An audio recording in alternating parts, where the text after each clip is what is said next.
Halo, selamat sore pemirsa. Selain dua informasi tadi, Election Update hari ini akan menyajikan informasi mengenai pertemuan Ketua Umum Gerindra Prabowo Subianto dengan Gubernur Jawa Timur Khofifah Indar Parawansa. Bersama saya Vera Bahaswan, inilah Election Update selengkapnya.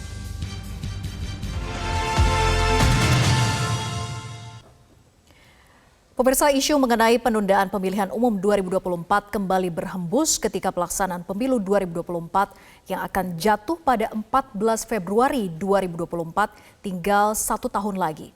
Isu yang timbul dan tenggelam dalam beberapa tahun terakhir ini kembali hidup setelah anggota Komisi 3 DPR, Beni Kaharman menyebut ada dana besar yang disiapkan untuk menunda pemilu.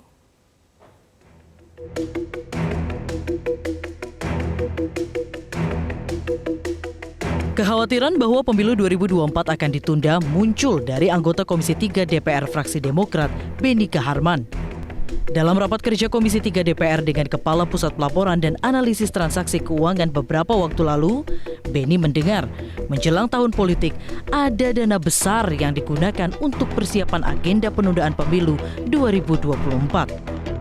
Awalnya, Beni kecewa karena PPATK tidak membeberkan laporan secara detail terkait aliran dana kasus korupsi dan perjudian.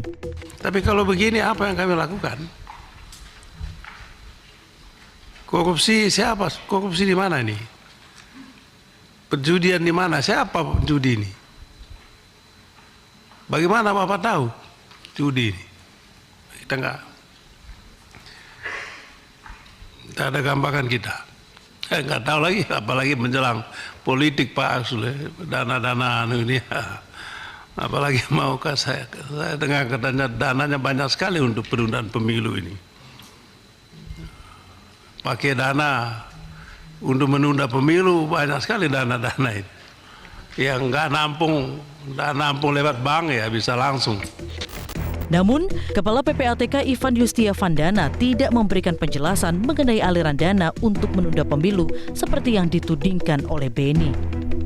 Ivan malah berbicara soal adanya indikasi tindak pidana pencucian uang TPPU dalam proses pemilu meski ia belum mau mengungkap temuan tersebut.